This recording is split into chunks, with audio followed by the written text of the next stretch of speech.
Connor's breath was fire against her skin, his grip unrelenting. "Tell me to stop," he growled again, his lips hovering just above hers, teasing, tormenting. But she didn't. She couldn't. Instead, her fingers curled into his shirt, pulling him closer, demanding more, until the space between them vanished, until there was nothing left but heat, hunger, and the inevitable. "Hi, my beautiful family. Welcome back to Mr. Peter Stories. I love you, my family. Do you love James Peter? Because I love you with all my heart. Every time you come back here, you bring so much joy, warmth, and love into my life, and I am forever grateful for you. Today is a very special day because it's my birthday, and all I want is one wish from you, my beautiful family. Just one heartfelt wish from you will make my day even more special. And as a gift to you, I have prepared a story that is deeply romantic, incredibly passionate, and filled with emotions that will touch your soul. A story that will make your heart race, give you butterflies, and leave you breathless. So please don't leave in the middle. Watch it till the very end because I promise you it will be worth it. But before we start, let me say a beautiful prayer for you, my family. Heavenly Father, I come before you with a heart full of gratitude for my beautiful family. Bless them abundantly, protect them, and fill their lives with love, joy, and endless peace. May every challenge they face turn into a testimony. May every tear be replaced with laughter, and may their hearts always find comfort in love. Let prosperity, good health, and happiness overflow in their lives. Let them know they are loved beyond measure. Amen. Now, I have a little question for you. How would you rate my last 3 stories? On a scale of 1 to 10, how much would you give me? Were you satisfied? Your feedback means everything to me, and I always want to bring you the best, most beautiful stories. Now, let's start this journey with love, passion, and excitement. Chapter 1. Awakening, Bluebell. Johnson awoke to blinding Caribbean sunlight streaming through floor-to-ceiling windows and the gentle rocking of waves beneath her. Her head throbbed mercilessly as consciousness returned in painful fragments. Luxurious silk sheets caressed her skin, unfamiliar opulence that immediately triggered alarm bells in her mind. This wasn't her bed. This wasn't her room. She had no idea where she was or how she had gotten here. She bolted upright, instantly regretting the sudden movement as sharp pain shot through her skull like lightning. The bedroom was palatial, easily 3 times the size of her Miami apartment, decorated in elegant shades of cream and cerulean blue. Exquisite artwork that she recognized as original pieces from renowned marine artists adorned the walls. The floor-to-ceiling windows revealed nothing but endless azure ocean stretching to the horizon, not a speck of land in sight. "Where am I?" she whispered, her throat raw as if she'd been screaming or swallowing seawater. The last thing she remembered with clarity was her wildlife photography exhibition in Miami. After 5 years of struggling for recognition, her work documenting ocean conservation and marine ecosystems had finally gained critical attention. There had been champagne, congratulations from gallery patrons, and a mysterious dark-haired man watching her intently from across the room. She recalled meeting his gaze momentarily, feeling an inexplicable connection, and then absolute darkness. Nothing. Heart-racing, Bluebell realized with mounting horror that she wore only an oversized man's shirt that smelled faintly of expensive cologne. Her own clothes were nowhere to be seen. She scrambled from the bed, fighting waves of dizziness that threatened to overwhelm her, and grabbed a heavy crystal paperweight from the nightstand, the only potential weapon within reach. The bedroom door opened without warning, and Bluebell raised the paperweight higher, adrenaline temporarily overriding her disorientation. A man filled the doorway, tall and commanding, with broad shoulders that stretched the fine fabric of his crisp, white linen shirt. His face belonged on magazine covers, chiseled jawline, penetrating steel blue eyes that seemed to see right through her defenses, and dark hair with distinguished silver at the temples, suggesting he was in his late 30s. Despite her fear, something about him struck her as hauntingly familiar. The same man from the gallery, she realized with a jolt. "You're awake," he said, his voice deep and controlled, with the subtle authority of someone accustomed to command. "How are you feeling, Miss Johnson? Who are you? Why am I here? How do you know my name?" Bluebell demanded, her voice stronger than she expected as she raised her makeshift weapon higher. He entered the room with measured steps, seemingly unintimidated by her threat. His movements were fluid and purposeful, like a predator perfectly comfortable in its environment. "My name is Connor Remington. You're aboard my yacht, the Sapphire Destiny, approximately 180 miles southeast of Miami." Connor Remington. The name struck her like a physical blow. The reclusive tech billionaire whose family owned one of the largest shipping empires in the world.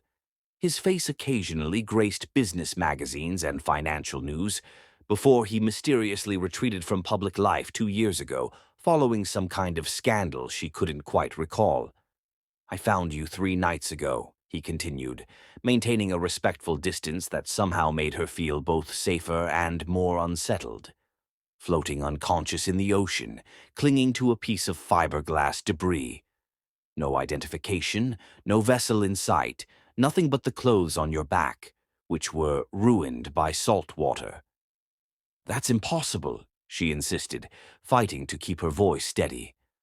"I was at my gallery opening in Miami, at the Oceanic Conservation Foundation benefit. That was 4 days ago, Ms. Johnson." He retrieved a tablet from a nearby desk, his movements deliberate as if trying not to startle her. "You disappeared that night after leaving the gallery. Your colleagues reported you missing the next morning when you failed to appear for a scheduled interview with Marine Conservation Quarterly." He handed her the tablet, displaying news headlines. "Acclaimed photographer Bluebell Johnson. Missing. Foul play suspected."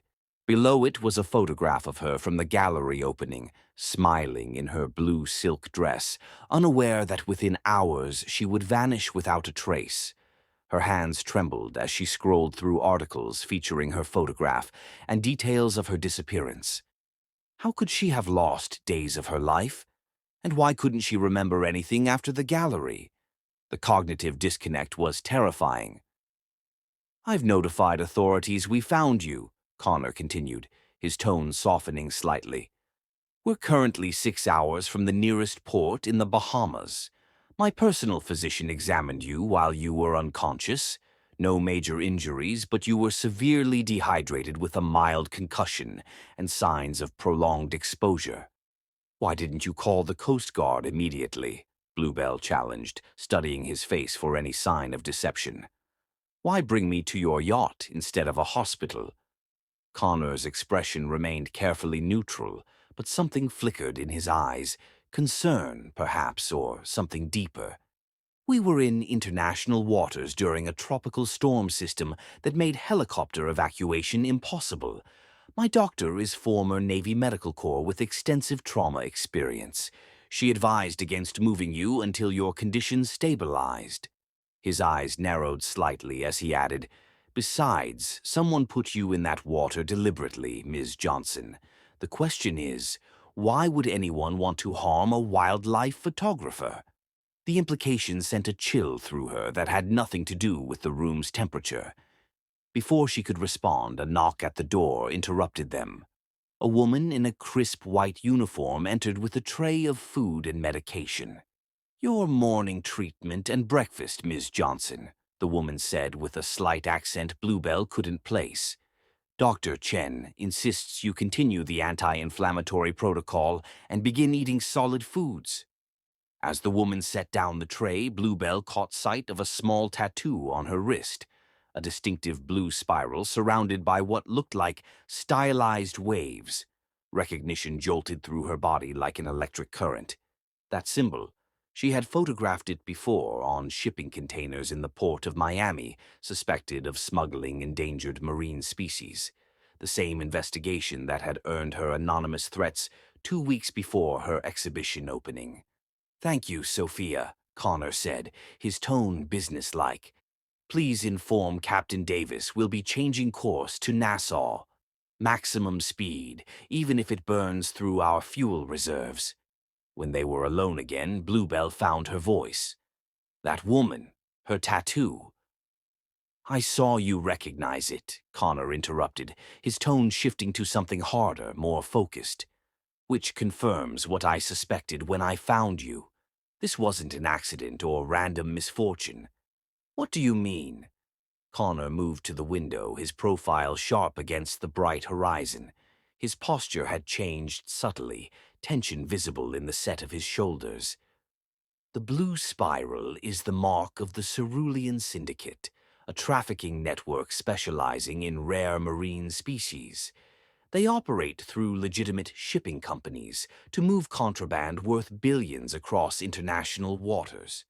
He paused, jaw tightening visibly. "Including, as I discovered 2 years ago, Remington Enterprises."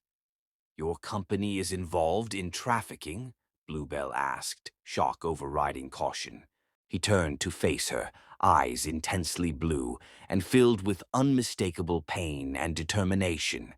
"My father discovered the operation within our company 2 years ago, a network that had infiltrated our shipping routes without his knowledge. The night before he planned to expose it to federal authorities, his yacht exploded 50 miles from where I found you. His death was ruled an accident, despite my objections." Bluebell's heart raced as pieces began connecting in her mind. The anonymous threats, the man watching her at the gallery, the missing days, the ocean. "And you think the same people tried to kill me because of my photographs?" "I think you captured something in your work that threatens them," Connor said, his voice dropping to a near whisper. "Something worth killing for." Before Bluebell could respond, an alarm blared throughout the yacht. 3 short bursts followed by a longer tone. Connor's posture changed instantly, alert and focused like a soldier responding to a threat. "Security breach," he said, moving swiftly to the door. "Someone's boarding without authorization. Stay here and lock the door behind me." "I'm not just waiting to be killed," Bluebell argued, setting down the paperweight to grab clothes from a nearby chair, pants and a shirt that would be too large but better than what she currently wore. Connor paused at the doorway, studying her with newfound intensity. "You really don't remember anything, do you? About the night you disappeared? About what you discovered?" "No," she admitted, frustration and fear mingling in her voice. "But I know I wouldn't just fall into the ocean by accident, and I know that syndicate symbol is connected to what I was investigating."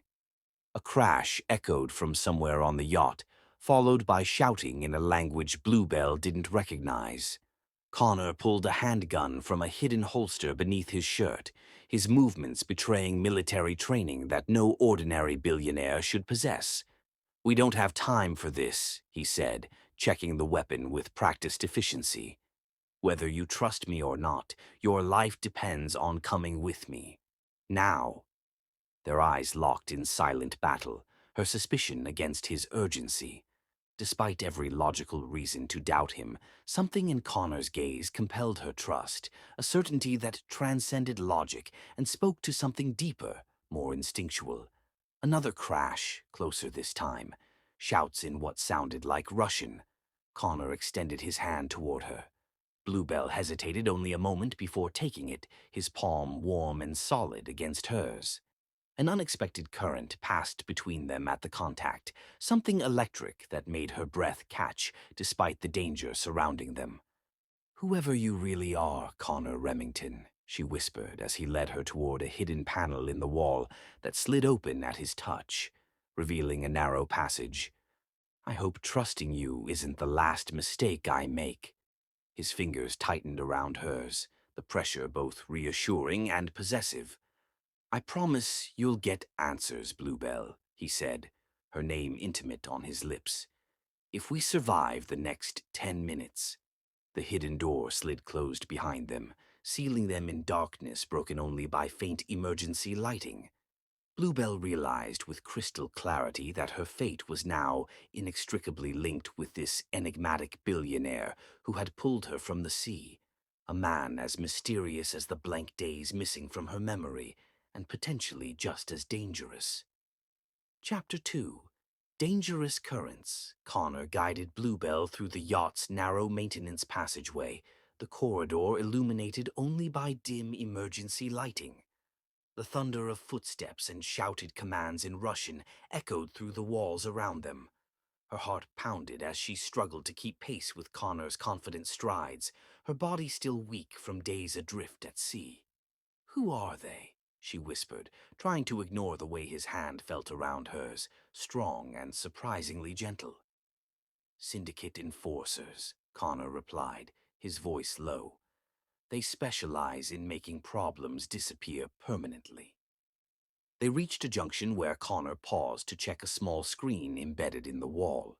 It displayed security feeds from throughout the yacht. 3 armed men methodically searched the staterooms, their movements precise and coordinated.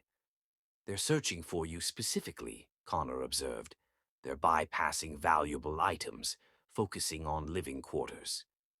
"How did they find us in the middle of the ocean?" Bluebell asked. Connor's expression darkened. He reached toward her, hesitating. "May I?" Bluebell instinctively stepped back, the wall cool against her shoulders in the narrow space. Connor was close enough that she could detect his scent, cedar and something uniquely masculine. Despite the danger, her body responded to his proximity in ways that confused and alarmed her. "I need to check something," he explained. After a moment's hesitation, she nodded. Connor's fingers were surprisingly gentle as they lifted the delicate silver pendant she hadn't realized she was still wearing, a gift from her exhibition sponsor. His knuckles brushed against her collarbone, sending an unwelcome shiver through her body. He examined the pendant carefully before pressing along its edge. To Bluebell's shock, it split open, revealing a tiny microchip nestled inside. "GPS tracker," Connor confirmed. "Military grade. Whoever gave you this wanted to monitor your every movement." "Impossible," Bluebell said. "This was a gift from the Oceanic Preservation Foundation's director at my exhibition opening." "It seems your foundation has connections to the syndicate," Connor said, dropping the tracker into his pocket. "We need to move. The command center has secure communications and emergency protocols." They continued through the passage until reaching a vertical ladder. Connor descended first, then helped Bluebell down, his hands briefly encircling her waist. The momentary intimacy sent a rush of heat through her that had nothing to do with their precarious situation. The command center was a technological marvel, multiple screens displaying radar, sonar, and security feeds. Connor immediately activated communications. "Captain Davis, status report." "2 vessels approaching from the northeast, sir," a tense voice replied. "Heavily armed. Security team is engaging intruders on the main deck, but we're outnumbered."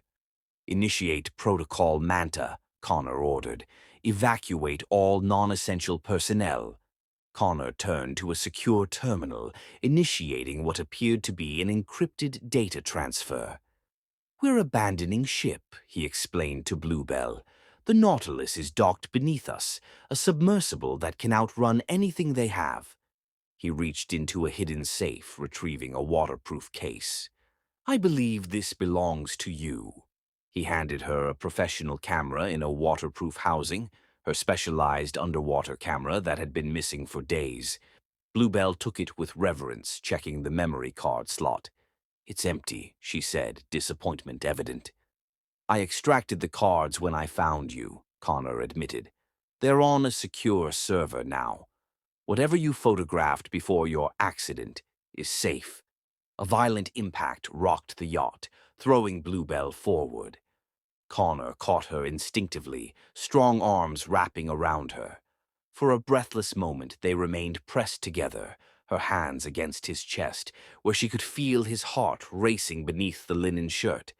"That was a torpedo," he said, his voice husky. "Small caliber, but they're done playing games." A klaxon sounded throughout the vessel as emergency lights activated. Connor moved to a wall panel and pressed a sequence that revealed emergency gear. He handed Bluebell waterproof clothing to pull over her borrowed clothes. "Why would they go to these lengths?" Bluebell asked as she changed quickly. "What could I possibly have photographed that warrants this?" Connor paused, conflict evident in his expression.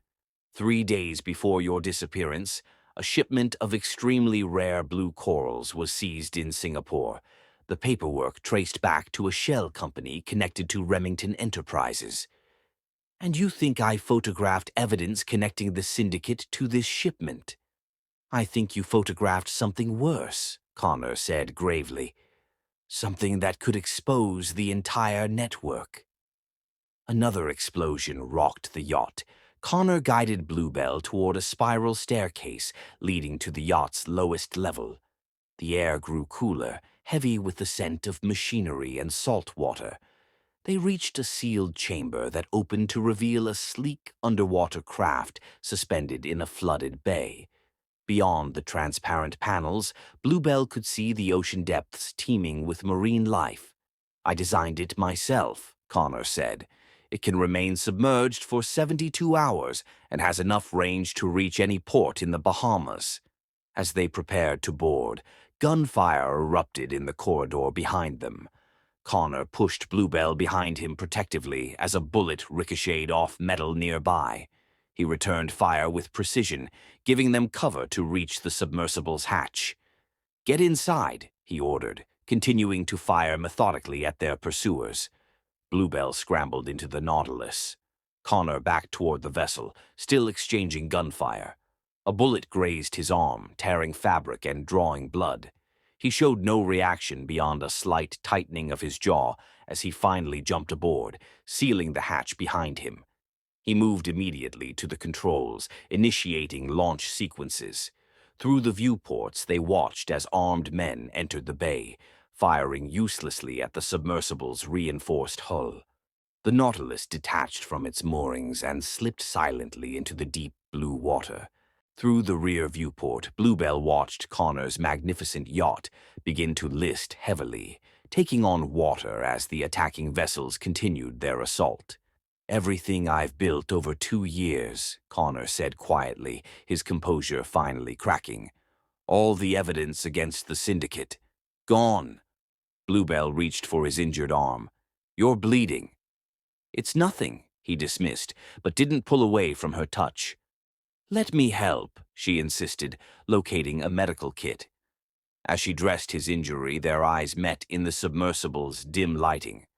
"Why are you helping me?" she asked. "You could have left me in that water." Connor held her gaze, something vulnerable finally breaking through his controlled exterior. "Because 2 years ago, someone else discovered what the syndicate was doing. She gathered evidence, prepared to expose them. She died before she could." Pain flashed across his features. "She was my fiancée." "I'm sorry," Bluebell said softly, understanding blooming. "When I saw your photographs at the exhibition," Connor continued, "I recognized locations connected to syndicate operations. The same places Alexandra had investigated." His eyes held Bluebell's, intense and sincere. "I couldn't let it happen again." The Nautilus continued its silent journey into the ocean depths, carrying them away from danger into an uncertain future. As Bluebell finished bandaging Connor's arm, their hands lingered together for a moment longer than necessary, an invisible connection forming between two strangers bound by circumstance, shared enemies, and the beginnings of something neither was ready to name. Chapter 3. Hidden Depths. The Nautilus descended silently through layers of increasingly dark water, its exterior lights illuminating glimpses of marine life that scattered at their approach. Inside the sophisticated vessel, Connor programmed their course while Bluebell watched the ocean, through the panoramic viewport, still processing the revelation about his fiancée. Alexandra was a marine biologist, Connor said, breaking the silence. She specialized in tracking endangered coral species. 2 years ago, she discovered shipments of rare blue corals were disappearing from protected reefs in Indonesia. The submersible's interior was compact but efficiently designed. A cockpit with dual control stations, a small living area, and what appeared to be a sophisticated communications hub. Despite the cramped quarters, it felt more secure than Connor's now-destroyed yacht. When she traced the supply chain, she found connections to Remington Enterprises, Connor continued, his voice tight with controlled emotion. She came to my father with evidence. Neither of them realized how deep the corruption went, or how many people were involved. And your father died trying to expose them, Bluebell said softly. Connor nodded, adjusting their depth as the submersible's sonar detected a school of fish overhead. The official investigation ruled it an accident, a fuel line explosion. But I found irregularities in the maintenance logs. Someone had accessed the yacht's systems the night before. So you disappeared from public life to find the truth, Bluebell realized. To become someone they wouldn't notice, Connor corrected. The playboy heir grieving his father's death, drinking, partying on private islands, all while building a network to infiltrate the syndicate. His eyes met hers briefly. The Cerulean Syndicate isn't just wildlife trafficking. They've expanded into antiquities, technology, even human trafficking. The wildlife trade is just their foundation. Bluebell moved closer, examining the navigation system. Where are we going? Sanctuary Cove, Connor replied. A private island owned through shell companies. It's not on navigational charts and has no official record of existence. It's where I've been coordinating my investigation for the past year. The submersible's communications panel suddenly illuminated with an incoming transmission. Connor tensed, checking security protocols before accepting. Mr. Remington, this is Davis, the captain's voice came through clearly. We've evacuated all personnel to the emergency vessels as ordered. 16 confirmed safe, 2 injuries, none critical. The Sapphire Destiny is lost. They've scuttled her completely. Any pursuit of your vessels? Connor inquired. Negative, sir. They seem focused on searching the wreckage. I believe they think you went down with the yacht. Maintain communication blackout until you reach the rendezvous point, Connor instructed. Davis out. Bluebell studied Connor's profile as he processed the news, the tightness around his eyes the only indication of his distress at losing his vessel. His control was both impressive and slightly unnerving. 16 people made it off safely because of you, she said quietly. 17, including you, he replied, his gaze returning to the navigation controls. Though we're not safe yet, the Syndicate has resources throughout the Caribbean. Until we understand exactly what you discovered that made you a target, we remain vulnerable. Bluebell's fingers unconsciously reached for her camera, a photographer's instinct. If only I could remember. It's like trying to recall a dream, fragments that dissolve when I focus on them. Connor adjusted their course, the submersible responding with smooth precision. Your memory loss might be from the concussion or possibly induced. Some Syndicate operatives have access to drugs that cause temporary amnesia. They've used them before to interrogate people without leaving memories of the questioning. The implication sent a chill through Bluebell. You think they questioned me before throwing me overboard? It's possible, Connor said carefully. The fact that you were still alive suggests they either wanted your death to look accidental or they weren't sure I'd told anyone else what I discovered, Bluebell finished, the logic chilling but sound.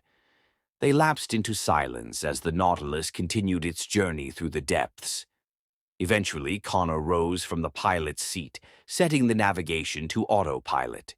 You should rest, he said, gesturing toward a compact sleeping area. We have 4 hours before reaching Sanctuary Cove, and you're still recovering. I'm fine, Bluebell insisted, though exhaustion pulled at her limbs. Connor's expression softened fractionally. You were adrift at sea for at least 24 hours before I found you. Your body needs recovery time. As if on cue, dizziness swept through her. Bluebell steadied herself against the bulkhead, reluctantly acknowledging her limits. Connor moved to help her, his arm supporting her waist as he guided her to the small bunk. "What about you?" she asked as she sank onto the surprisingly comfortable mattress. "I'll monitor our course," Connor replied, retrieving a blanket from a storage compartment. "The Syndicate might have underwater drones searching for us." As he draped the blanket over her, his hand accidentally brushed against hers. The brief contact sent electricity coursing through her veins, an awareness that seemed to transcend their dangerous circumstances. From his momentary stillness, Bluebell suspected Connor felt it too. "Thank you," she said quietly, "for saving my life, for risking yours." Connor's professionally detached expression wavered for a moment, revealing something more human beneath. Vulnerability mixed with determination. "Get some rest, Bluebell. We both might need our strength in the hours ahead." He returned to the pilot's station, his broad shoulders silhouetted against the blue-black water beyond the viewport. Bluebell watched him, questions swirling through her mind. Who was Connor Remington really? The ruthless businessman the media portrayed? The grieving fiancé seeking justice? Or something else entirely? Despite her misgivings, sleep claimed her quickly, her body surrendering to exhaustion.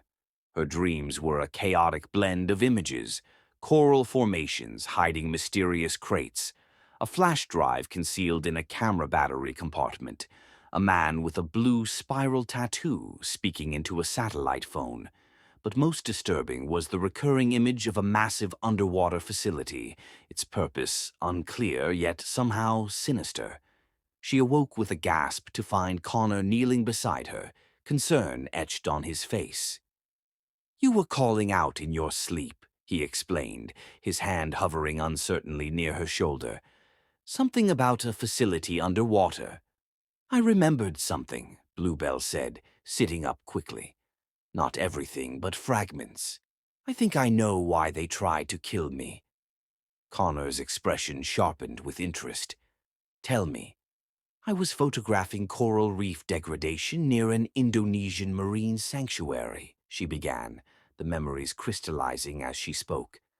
"I found unusual structures beneath an abandoned oil platform. It looked like some kind of research facility, but heavily guarded. I used a remote drone to capture images through the observation windows." "What did you see?" Connor asked, his voice tense with anticipation. "They're breeding the endangered species," Bluebell said, the horror of the realization returning. "Not just harvesting them from the wild, they're genetically modifying them, creating variants that don't exist in nature. Corals that grow 10 times faster, with colors never seen before, perfect for the luxury black market." Connor's expression darkened. "They're engineering extinction-proof supply chains. If a species becomes too endangered to harvest legally, they create their own source." "There's more," Bluebell continued, the dream memories gaining clarity. "I recognized one of the scientists, Dr. James Harrington. He was supposedly killed in a lab accident 3 years ago. He was your father's research partner at Remington Marine Sciences." Connor went completely still, his eyes widening slightly, the first genuine surprise she'd seen him display.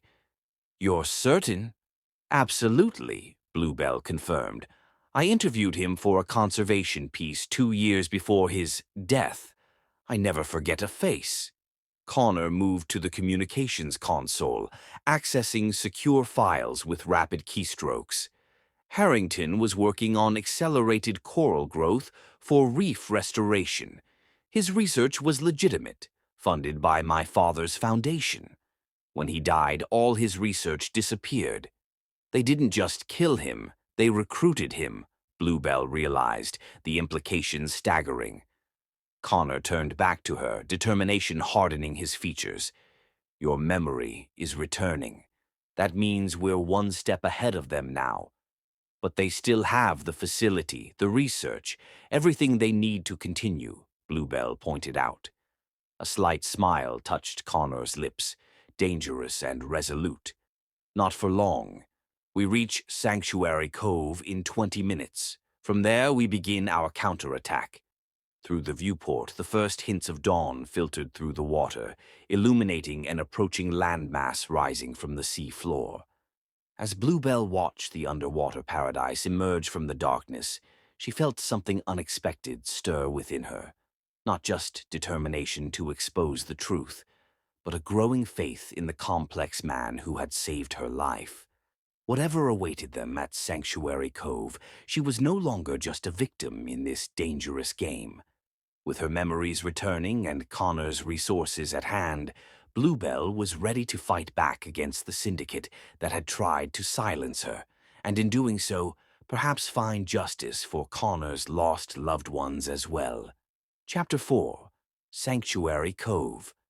The Nautilus surfaced in a hidden lagoon, surrounded by lush tropical vegetation and imposing limestone cliffs.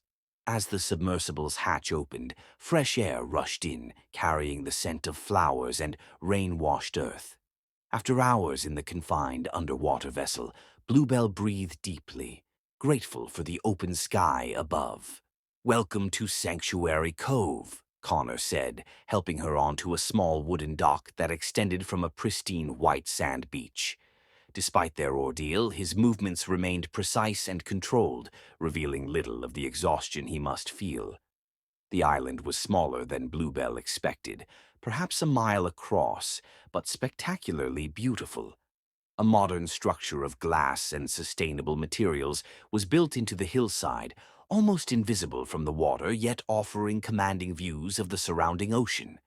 "It's beautiful," Bluebell admitted, taking in the paradise that served as Connor's secret base. "My father purchased it through shell companies 15 years ago," Connor explained as they walked along a stone path toward the residence. "After his death, I ensured all records of its existence were erased. Only 6 people know of its location." The interior of the residence was minimalist but luxurious, with open spaces and panoramic windows that blurred the boundary between inside and out. One entire wall consisted of advanced communications and surveillance equipment. A woman with cropped silver hair looked up from a console as they entered. Her weathered face suggested military experience, confirmed by her rigid posture as she rose to greet them. "Commander," she acknowledged Connor with a respectful nod. "We've been monitoring Syndicate communications since the Sapphire Destiny attack. They believe you went down with the yacht." "Diana, this is Bluebell Johnson," Connor introduced. "Diana Reeves, former Naval Intelligence. She's been my head of security and operations for the past 2 years." "Ms. Johnson," Diana said, her assessing gaze taking in Bluebell's disheveled appearance. "Glad to see you recovered. We've been tracking Syndicate chatter about you for the past 72 hours. "What have you learned?" Connor asked, moving to review the data displayed on the screens. "They're in full panic mode," Diana replied. "Whatever Ms. Johnson discovered, it's significant enough that they've activated sleeper agents throughout the Caribbean. They've also recalled someone they refer to only as the Director from Jakarta." Connor's expression hardened. "The Director is Alexei Volkov, former Russian intelligence. He's the suspected head of the Cerulean Syndicate's research division." "The same division running the underwater facility I photographed," Bluebell added, drawing a sharp look from Diana. "Your memory has returned?" the security chief asked. "Partially," Bluebell explained. "I remember discovering a hidden research facility near an Indonesian marine sanctuary. They're breeding genetically modified endangered species for the black market." Diana turned to Connor. That explains the increased activity we've detected at their known research sites. They're probably destroying evidence. Or moving operations, Connor suggested. Either way, we have a narrow window to act before they disappear completely. Bluebell swayed slightly, the adrenaline that had sustained her finally ebbing. Connor noticed immediately, his hand steadying her elbow. "Diana, have Dr. Chen examine Ms. Johnson," he instructed, then briefing in 1 hour. "I'm fine," Bluebell protested weakly. "You're not," Connor said firmly, "and I need you at your best if we're going to use your knowledge to take down the syndicate." Diana led Bluebell to a medical suite where Dr. Chen, the same physician from Connor's yacht, ran a thorough examination. After confirming her recovery was progressing well, she provided fresh clothes and access to a luxurious bathroom where Bluebell showered away the lingering scent of seawater and fear. Refreshed and wearing clothing that actually fit, Bluebell felt more human as she joined Connor and Diana in what appeared to be a situation room. A holographic display showed satellite imagery of the Indonesian facility she had photographed. "Based on Ms. Johnson's description, we've identified the facility," Diana explained. "It's registered as a decommissioned oil platform owned by Pacific Rim Petroleum, another syndicate shell company." "What's our intelligence capacity on site?" Connor asked, studying the display. "Limited," Diana admitted. "The syndicate maintains signal jammers and extensive underwater surveillance. However, we've intercepted communications suggesting they're preparing to relocate all research and specimens." "Where to?" Bluebell asked. "Unknown," Diana replied, "but they mention a Phase 2 location repeatedly." Connor manipulated the holographic display, highlighting shipping routes. "They'll need specialized transport for live specimens. That gives us an opportunity to track them." "There's something else," Bluebell said, a memory crystallizing. "In my camera, there was a memory card hidden in the battery compartment. A backup I made after I realized I was being followed." Connor and Diana exchanged glances. "We found no additional memory cards," Connor said, "just the standard ones in the camera slots." "It's a modified battery," Bluebell explained. "It looks normal but has a compartment for a micro SD card. I designed it myself for high-risk assignments." Connor immediately retrieved her camera from a secure cabinet, examining the battery under magnification. With precise movements, he located and pressed a nearly invisible seam, revealing a hidden compartment containing a tiny memory card. "Ingenious," he murmured, respect evident in his tone. They transferred the card's contents to the secure system.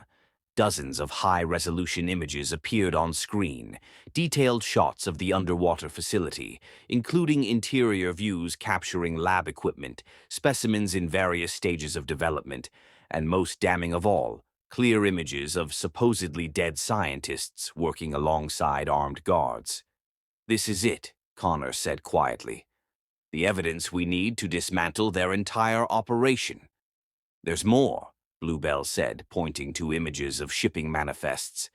"These documents show destinations for the modified specimens, private aquariums owned by billionaires, exclusive research facilities, even government installations in countries known for lax environmental enforcement." "A complete client list," Diana observed. "Names, payment records, shipping schedules. Enough to bring down the syndicate and everyone connected to it," Connor finished, satisfaction evident in his voice.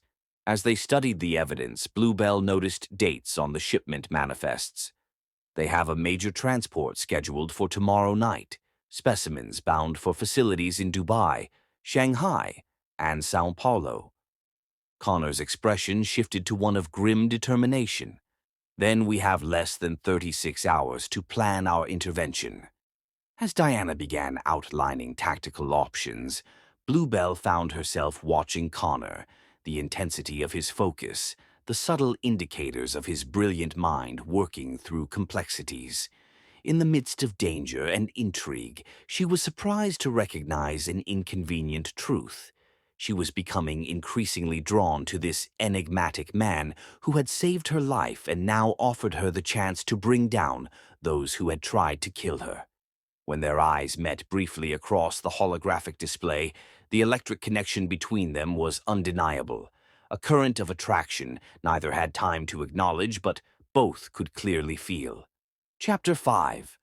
Countdown night fell over Sanctuary Cove, the island's security systems casting a protective digital net around its perimeter. In the command center, Connor and his team had spent hours analyzing the syndicate's transport plans, identifying vulnerabilities in their operation. Bluebell studied the satellite imagery of the Indonesian facility, searching for details her returning memory might have missed. The transport vessels will converge here, Diana explained, highlighting a deep-water rendezvous point in international waters. 3 specialized ships with pressurized holding tanks, each headed to different destinations. Our window for interception is narrow. Connor nodded, his focus absolute. What assets do we have available? Captain Davis and the Sapphire Destiny's security team have reached our secondary base in the Maldives. They can deploy within 12 hours, Diana replied. I've also activated our contacts in maritime enforcement agencies, but with limited information. We can't risk a leak. We'll need to split our approach, Connor decided. One team to secure the evidence and research data, another to intercept the specimens. Bluebell pointed to an underwater access point she had photographed. This maintenance tunnel leads directly to the specimen storage area. It's designed for waste removal, but it's large enough for divers to access. Connor studied the entry point with interest. Good. That gives us a covert approach. He turned to Diana. Prepare the tactical team for underwater insertion. We'll need specialized equipment for containing any specimens we recover. As Diana departed to make arrangements, Connor and Bluebell were left alone in the command center. The intensity of the past hours had created a strange intimacy between them, the kind that forms when lives are threatened and survival depends on mutual trust. You should rest, Connor said, his voice gentler than it had been during the tactical planning. Tomorrow will demand everything from both of us. I could say the same to you, Bluebell replied, noticing the fatigue lines around his eyes. When did you last sleep? A hint of a smile touched his lips. I've trained myself to function on minimal rest, a necessity in my line of work. And what exactly is your line of work these days? Bluebell asked. Billionaire? Vigilante? Avenging angel? Sometimes I wonder the same thing, Connor admitted, surprising her with his candor. He moved to a cabinet and withdrew a bottle of aged bourbon, pouring 2 small glasses. 2 years ago, I was nothing more than a corporate figurehead, attending board meetings, making appearances at charity galas, living the privileged life I was born into. He handed her a glass, their fingers brushing momentarily. Then I lost everything that mattered in the span of 2 weeks. My father, Alexandra, my belief in the company my family built. Bluebell accepted the drink, watching him over the rim as she took a small sip. The bourbon was excellent, warming her from within. So you created this operation, this mission. It gave me purpose, Connor said simply, a reason to continue when grief threatened to consume me. His vulnerability in this moment was more affecting than his strength had been during their escape. Bluebell found herself drawn to him not despite his complexity, but because of it, the layers of the man beneath the billionaire facade. What about you? Connor asked. What drives a photographer to risk her life documenting environmental crimes? Bluebell traced the edge of her glass, considering her answer. I grew up in coastal Louisiana. When I was 12, an oil spill destroyed the local ecosystem. I watched fishermen lose livelihoods, wildlife die in droves. She met his gaze. No one was held accountable. The corporation responsible paid a fine that amounted to hours of their annual profit. "So you chose your camera as your weapon," Connor observed. "The truth is the most powerful weapon we have," Bluebell replied. "My photographs force people to see what they'd prefer to ignore." Connor studied her with newfound appreciation.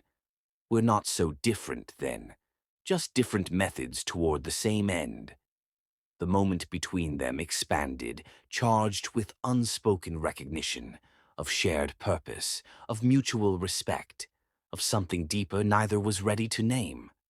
Connor stepped closer, his proximity sending her pulse racing despite her attempts at professional detachment. The command center door slid open, breaking the tension as Diana returned with tactical equipment. If she noticed the charged atmosphere, she gave no indication. "The dive team is prepping the gear," she reported. "We have the specialized containment units you requested. Dr. Chen has concerns about your participation in the dive, Ms. Johnson." "I've logged over 500 hours of underwater photography in conditions far more challenging than this," Bluebell replied firmly. "I know the facility's layout firsthand. You need me on this mission." Connor's expression suggested he wanted to argue, but recognized the logic of her position. She's right. Her knowledge of the facility is crucial. He turned to Bluebell. "But you'll follow protocol exactly. No unnecessary risks." "I could say the same to you," she countered. Diana cleared her throat. "If you're both finished, we should review the extraction plan. Once we have the specimens and data, we have a 90-second window to reach the extraction point before their security systems reset." As they reviewed the complex operation, Bluebell felt a clarity of purpose she hadn't experienced since before her abduction. The skills that had made her an exceptional photographer, patience, precision, the ability to capture critical moments, would now serve a different but equally important purpose.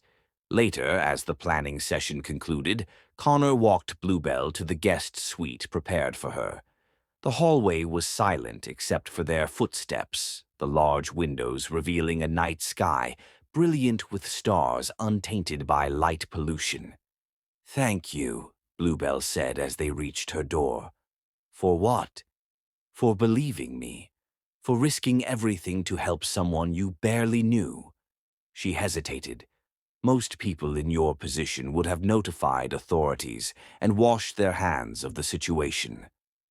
Connor's expression softened in the dim lighting. "Most people haven't seen what happens when evil operates unchecked." He paused, seeming to debate whether to continue. "When I found you in the water, something told me you were the key to everything I'd been searching for." The air between them charged with electricity as his gaze held hers. For a moment, Bluebell thought he might close the distance between them, but instead he stepped back. "We should both get some rest," he said, his voice rougher than usual. "Dawn comes early." Bluebell nodded, inexplicably disappointed yet understanding the unspoken boundaries. "Good night, Connor." "Good night, Bluebell." As she closed the door behind her, Bluebell leaned against it, heart racing from an encounter where nothing and everything had happened simultaneously. Outside her windows, the ocean stretched black and infinite under the star-filled sky, a reminder of the dangers that awaited them tomorrow. In less than 12 hours, they would risk everything to strike a blow against the syndicate. Whether they would both emerge alive remained uncertain. What was becoming increasingly clear, however, was that whatever happened in the Indonesian waters would forever link their destinies, a connection that transcended their unexpected partnership and hinted at possibilities neither had anticipated when Bluebell awoke on Connor's yacht just days ago. Chapter 6. Deep strike dawn broke over Sanctuary Cove with military precision, the first rays of sunlight finding Bluebell already awake and preparing. She examined the specialized diving equipment laid out in the equipment room, a sleek black wetsuit with integrated thermal regulation, a rebreather system that left no telltale bubbles, and communication devices designed for covert operations. "It's not standard wildlife photography gear," Connor observed as he entered, already dressed in similar equipment. "I've worn worse to photograph deep-sea vents," Bluebell replied, testing the equipment's flexibility. The wetsuit fit perfectly, suggesting Connor had acquired her measurements while she was unconscious on his yacht, a thought both unsettling and oddly intimate.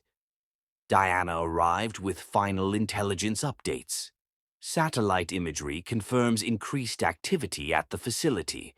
3 transport vessels are approaching the rendezvous coordinates. We estimate they'll begin specimen transfer at 2100 hours. Connor nodded, reviewing the tactical display on a tablet. "Our insertion team will deploy at 1830, giving us time to breach the facility before the transports arrive." He turned to Bluebell. "Last chance to reconsider. Once we're in the water, there's no turning back." "I didn't survive being left for dead just to sit on the sidelines," she replied with quiet determination. "Besides, I'm the only one who's been inside the facility." Something like respect flickered in Connor's eyes. "Then gear up. We launch in 20. The Nautilus slipped beneath the waves once more, this time carrying not just Connor and Bluebell, but a tactical team of 4 former Special Forces operatives. The submersible's advanced propulsion system allowed them to travel at depths and speeds that conventional vessels couldn't match, keeping them undetected by the Syndicate's surveillance network. As they approached the Indonesian facility, Bluebell studied the structure through the viewport. Her memories had been accurate, a massive former oil platform converted into a research facility with underwater sections extending deep below the surface. Artificial lights illuminated the surrounding water, creating a halo effect around the structure. "Passive sonar detecting security patrols," reported Marcus, the team's technology specialist. "2 submersibles making regular circuits around the perimeter." "Can we time our approach between their routes?" Connor asked, examining the tactical display. "Affirmative. We'll have a 40-second window to reach the maintenance tunnel entrance." Connor turned to address the full team. "Remember, our primary objectives are the research data and evidence of illegal operations. Secondary objective is securing specimens for documentation and eventual return to their natural habitats." His gaze lingered briefly on Bluebell. "Stay on comms at all times. If you're compromised, abort immediately to Extraction Point Alpha." The team acknowledged their orders with professional nods. As the Nautilus positioned itself within a natural rock formation that provided cover, Bluebell felt adrenaline sharpening her senses. Despite the danger, she found herself oddly calm, focused on the mission and the justice it might bring. Connor conducted a final equipment check before opening the submersible's dive chamber. "Teams of 2. Marcus and Lee, you'll secure the data center. Diana and Reeves, you'll create the diversion at the main power junction. Bluebell and I will access the specimen storage and document everything we find." Water filled the chamber as the outer hatch opened, the advanced rebreathers activating automatically. Bluebell followed Connor into the open ocean, the sensation both familiar from her years of underwater photography and utterly foreign given their current mission. They synchronized their movements, using compact propulsion devices to navigate swiftly through the water toward the maintenance tunnel. Connor's underwater movements were precise and efficient, clearly not his first covert dive. Bluebell matched his pace, her photographer's eye noting details of the facility's external structure that might prove useful. They reached the maintenance tunnel entrance during the planned security gap, Connor working quickly to override the external lock with specialized equipment. The heavy door slid open with surprising silence, allowing them entry into a partially flooded service corridor. Inside, emergency lighting cast an eerie blue glow through the water. They moved cautiously, aware that detection would trigger facility-wide alarms. Through her comlink, Bluebell heard Marcus confirm that he and Lee had successfully reached the data center level. Security protocols identified, Marcus reported. Beginning bypass sequence. Estimated time to access, 4 minutes. Acknowledged, Connor replied. Proceeding to specimen storage. Bluebell followed Connor through a labyrinth of maintenance tunnels, consulting the mental map from her previous reconnaissance. When they reached a sealed interior door, Connor gestured for her to wait while he attached a small device to the control panel. Biometric lock, he explained through the comlink. This will cycle through known staff patterns to find a match. While they waited, Bluebell studied Connor's focused profile through her dive mask. Even in this tense moment, his composure remained unshaken. A man accustomed to high-stakes operations where a single mistake could mean death. The device blinked green, the door sliding open to reveal a massive chamber where the water level reached only waist-high, allowing them to surface while remaining mostly submerged. They removed their masks to communicate more easily. "My God," Bluebell whispered, taking in the sight before them. The specimen storage facility was larger than she remembered, a cavernous space filled with advanced containment systems. Each transparent tank held marine species in various stages of genetic modification. Some were recognizable but with unnatural colorations. Others were so heavily modified they barely resembled their original forms. "They've accelerated their program," Connor observed grimly, examining a tank containing coral specimens growing at visible rates. "These growth patterns aren't just enhanced, they're completely re-engineered." Bluebell activated the specialized camera integrated into her equipment, documenting everything systematically. Some of these species were critically endangered, less than 100 individuals left in the wild. "And now they've created designer versions for private collectors," Connor said, disgust evident in his voice. He moved to a central control station, accessing the system with the codes Marcus had extracted from the data center. According to this, they're preparing to transport 47 modified species tonight, valued at over $200 million. "Connor," Bluebell called softly from across the chamber, "you need to see this." She stood before a separate containment area, more heavily secured than the others. Inside were specimens unlike anything they'd encountered, hybrid creations that combined features from multiple species in biologically impossible ways. Military applications, Connor realized, studying the data displays. Enhanced biological agents designed for deployment in specific environments. His expression hardened.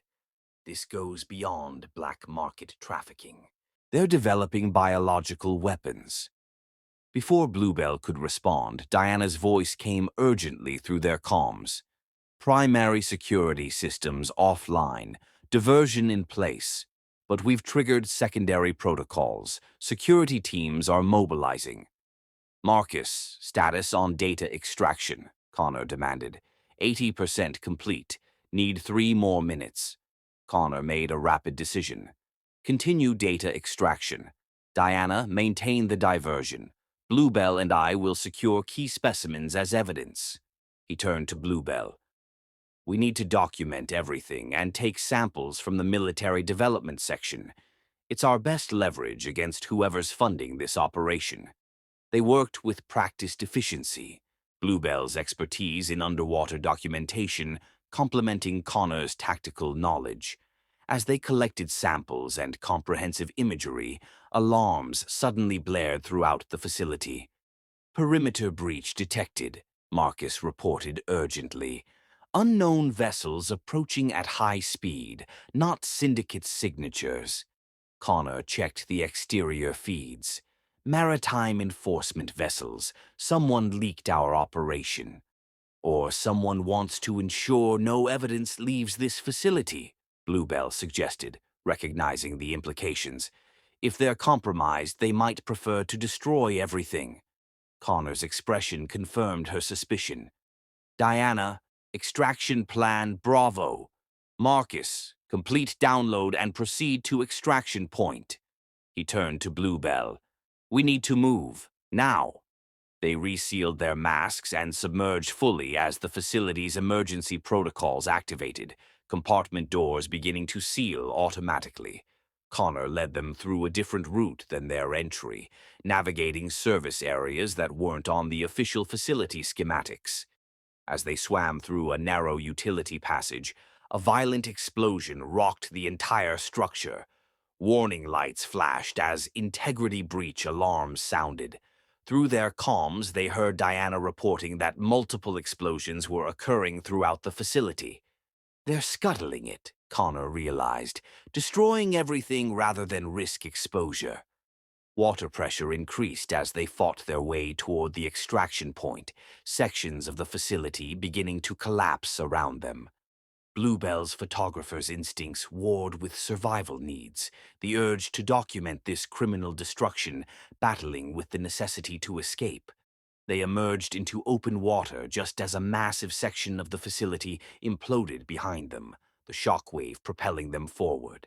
Connor grabbed Bluebell's arm, activating his emergency propulsion to pull them away from the collapsing structure. Through swirling debris and panicked marine life fleeing the destruction, they spotted the Nautilus hovering at the designated extraction point. As they approached the submersible, Bluebell glanced back at the facility, now a twisted mass of metal and concrete, sinking into the depths, taking with it untold evidence of the Syndicate's crimes. Inside the Nautilus, they found the rest of the team already aboard, equipment secured and specimens safely contained. As Connor sealed the hatch behind them, Diana reported, all team members accounted for. Data extraction 95% complete before systems went offline. And the specimens? Connor asked, removing his dive mask. We secured samples from 17 genetically modified species, including 3 from the military application section, Marcus confirmed, plus complete documentation of the facility before destruction. Connor nodded with grim satisfaction, water still streaming from his wetsuit as he moved to the command console. Set course for rendezvous point. We need to be clear before Syndicate reinforcements arrive. As the Nautilus pulled away from the devastation, Bluebell found herself standing beside Connor at the viewport, watching the once massive facility disappear into the depths. They sacrificed everything to avoid exposure, she said quietly. Which confirms how valuable our evidence will be, Connor replied. His hand found hers briefly in the darkened cabin, a momentary connection that conveyed more than words could express. We've struck the first real blow against them in 2 years. The weight of what they'd accomplished and the dangers still ahead hung between them as the Nautilus accelerated into deeper waters, carrying evidence that could bring down one of the most dangerous criminal organizations in the world. Chapter 7. Ripple Effect. The Nautilus traveled through deep waters for hours, taking an evasive route to avoid detection. Inside the submersible, Connor's team processed the specimens and data they'd recovered, cataloging evidence that would expose the Syndicate's operations. Bluebell reviewed the footage captured by her specialized camera, the images revealing horrors beyond what she had initially remembered. The genetic modifications are more advanced than we thought, she told Connor, displaying magnified images of altered coral structures. They've created variants that can survive in previously hostile environments, including heavily polluted waters. Connor studied the images with a scientist's precision. Perfect for collectors who want exotic specimens in environments where they shouldn't naturally survive. It's perverse innovation. Diana entered the command area, her expression grave. We've intercepted Syndicate communications. They're reporting the facility destruction as an accident caused by equipment failure, but internally they're in crisis mode. Someone named Karloff is being held responsible for the security breach. Anton Karloff, Connor said, head of Syndicate security operations in Southeast Asia. If they're blaming him, they'll eliminate him soon. Which means we need to reach him first, Diana concluded. He'll have access to their entire security network, transport routes, personnel, everything we need to dismantle their organization completely. Connor nodded. Set course for Singapore. Our contacts there can help locate Karlov before the syndicate does. As Diana relayed the instructions, Connor turned to Bluebell. The specimens we recovered need to be documented thoroughly before they're transported to a secure research facility. Your expertise would be invaluable. In the submersible's small laboratory section, Bluebell worked alongside Dr. Chen, photographing and cataloging each recovered specimen.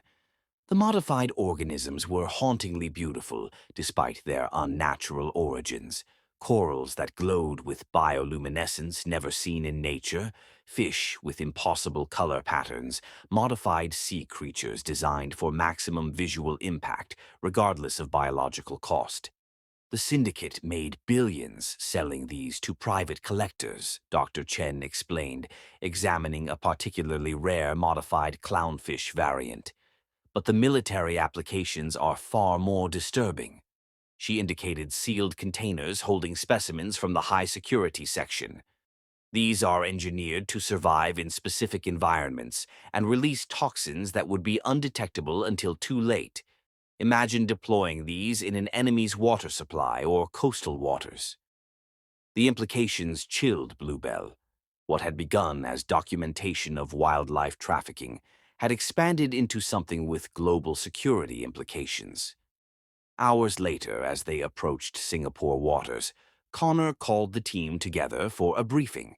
The submersible's central compartment was crowded with personnel, creating an intimate atmosphere that heightened the tension. Based on our intelligence, Karlov is hiding at the Golden Orchid Resort on Sentosa Island, Connor explained, displaying the location on a holographic projection. He's waiting for extraction by syndicate operators, unaware they're coming to eliminate him, not rescue him. Our window is narrow, Diana added. Satellite imagery shows syndicate assets converging on Singapore from multiple directions. We estimate 6 hours before they reach Karlov. Connor outlined the extraction plan, a precision operation requiring perfect timing and coordination. Bluebell listened with growing concern, aware that her role would take her into the field alongside Connor.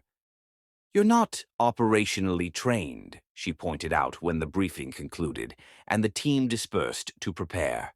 Why bring me instead of another tactical team member? Because Karlov knows the syndicate's inner circle, Connor replied. We need someone who can identify faces from your photographic evidence. Your visual memory is exceptional. The truth in his assessment didn't fully alleviate her concern. And if things go sideways? Connor's expression softened momentarily. Then we adapt, together. He handed her a small device. This contains an emergency tracker and communications link. Keep it with you at all times. The unexpected gesture of protection touched her. Despite the clinical nature of their mission, Connor's concerns seemed to transcend professional obligation. The Nautilus docked at a private marina owned by one of Connor's shell companies. The transition from the confined submersible to the humid Singapore air was jarring after days underwater. A nondescript sedan waited nearby, part of the carefully orchestrated plan that would allow them to approach the Golden Orchid without attracting attention. Transformed by Diana's expert styling, Bluebell barely recognized herself in the mirror. Designer dress, elegant jewelry, hair arranged in a sophisticated style. She looked every bit the wealthy tourist the Golden Orchid catered to. Connor underwent a similar transformation, his tactical gear replaced by a tailored suit that emphasized his natural authority. Remember, we're Mr. and Mrs. Harrington, celebrating our anniversary, Connor reminded her as they approached the resort's opulent entrance. Karlov is in the penthouse suite under the name Volkov. Our reservation, coincidentally, places us in the adjoining suite.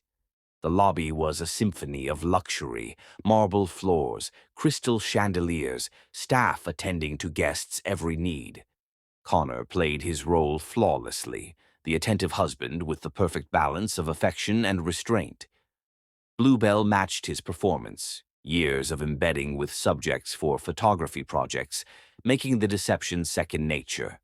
In their suite, the facade momentarily dropped as Connor swept the room for surveillance devices, while Bluebell unpacked specialized equipment disguised as ordinary luggage. Diana confirms Karloff is still in the penthouse, Connor reported, checking a secure message. Syndicate extraction team estimated arrival in 4 hours. We move at midnight. The hours of waiting created a strange intimacy.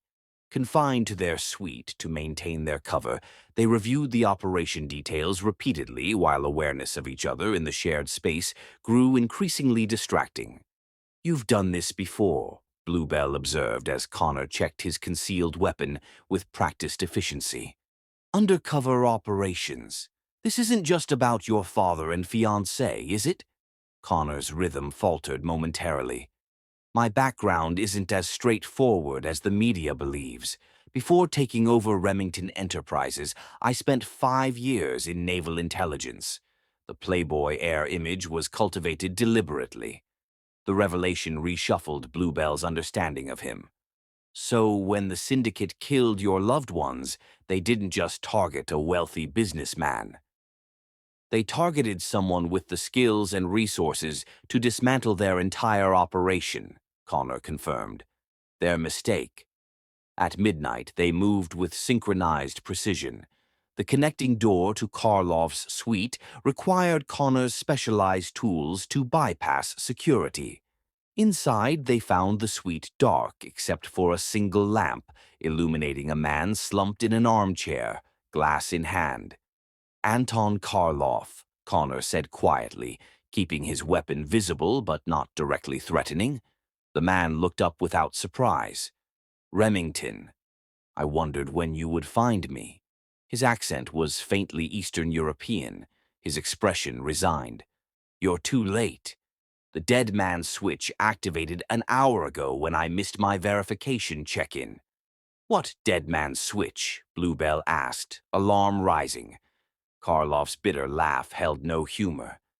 "Insurance policy, all syndicate data, client lists, operations, banking, automatically transmitting to multiple secure servers. By now, the director knows exactly what was taken from the facility." Connor's posture tensed. "Including our identities." "Especially your identities," Karloff confirmed. "The extraction team coming isn't for me. It's a kill team specifically for you and Ms. Johnson." The implications hit Bluebell with chilling clarity.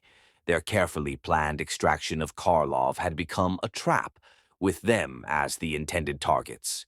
"We need to move, now," Connor said, already contacting Diana through their secure line. "Abort primary extraction. Activate contingency plan Delta." Karloff watched them with detached interest. "You won't make it to the lobby. They've already secured all standard exits." Connor's expression remained unreadable as he assessed their rapidly diminishing options. "Then we make our own exit." He moved to the penthouse windows overlooking the marina, quickly calculating distances and angles. To Bluebell's shock, he began attaching what appeared to be climbing equipment to the window frame. "You can't be serious," she whispered. 32 floors, direct access to the marina where our secondary extraction is waiting," Connor replied with calm precision. "It's our best option." Karloff laughed again, raising his glass in mock salute. "Impressive improvisation, Remington. Almost makes me regret choosing the easier way out." He drained his glass, his meaning becoming clear as his breathing already began to labor. "Cyanide. Quick. Painless. The syndicate would have taken days." Connor turned to Bluebell, urgency in his eyes. "Decision time. Trust me and jump, or take your chances with the kill team." Outside the suite, sounds of movement in the hallway confirmed Karloff's warning. The kill team had arrived sooner than expected. Bluebell looked from the window to Connor, her heart racing with fear and something else, a recognition that in this moment of absolute crisis, there was no one she trusted more than the man who had pulled her from the ocean days ago. "I guess we jump," she said with forced lightness that belied her terror. Connor secured the descent equipment to her harness with swift efficiency, his hands steady despite the approaching danger. "Follow my lead exactly. Don't look down." As the door to the suite began to splinter under assault, Connor broke the window with a specialized tool, the safety glass shattering in controlled fragments. The night air rushed in, carrying the sounds of the city and the scent of the ocean below. Connor's eyes met hers one last time before they stepped into the void, his expression conveying what words couldn't in that critical moment.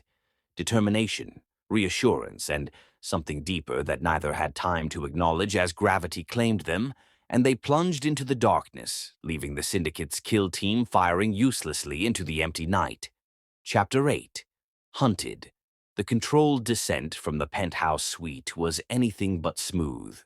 Singapore's night winds buffeted them as they rappelled down the hotel's glass exterior, Connor's specialized equipment allowing a rapid descent. Gunfire erupted from above, the kill team shooting at their disappearing targets. A bullet shattered glass near Bluebell's shoulder, sending fragments glittering into the night air. They landed on the marina boardwalk, Connor immediately detaching their gear and guiding Bluebell toward a sleek speedboat, where Diana waited, engine running. "Go!" Connor commanded as they leapt aboard, bullets striking the water around them as Diana opened the throttle. The boat surged forward, cutting through marina waters toward the open sea. "Karloff?" Diana asked tersely. "Dead. Cyanide," Connor replied. "He triggered a dead man's switch. Our identities are compromised." Through the boat's rear viewport, Bluebell saw sleek black vessels beginning pursuit, their powerful engines rapidly closing the distance. "Nautilus status?" Connor asked, retrieving weapons. "Submerged at Rendezvous Point Alpha. 8 minutes at current speed," Diana replied. "We won't make it with this pursuit," Connor calculated. "We need a diversion." He pointed to a shipping lane where massive cargo vessels created a maze of cover. "We'll use the container ships for concealment, then double back to the rendezvous point." The pursuing vessels gained ground despite Diana's evasive maneuvers. Gunfire erupted from the lead boat, bullets striking their stern with alarming precision. "Down!" Connor ordered, pulling Bluebell to the deck as he returned fire, his shots disabling the navigation equipment on the nearest pursuit vessel. It veered wildly, colliding with one of its companions. The remaining vessel continued pursuit as they approached the shipping lane. Massive container ships loomed in the darkness, creating canyons of black water between them. "Hold on," Diana warned as she guided their boat into a narrow passage. The space was barely wide enough, the massive steel hulls scraping past with inches to spare. "Now," Connor instructed. Diana cut the lights and executed a sharp turn into a perpendicular channel, effectively vanishing from their pursuer's sight. For tense minutes, they navigated the maritime maze in near darkness. When they finally emerged, the pursuit had been lost.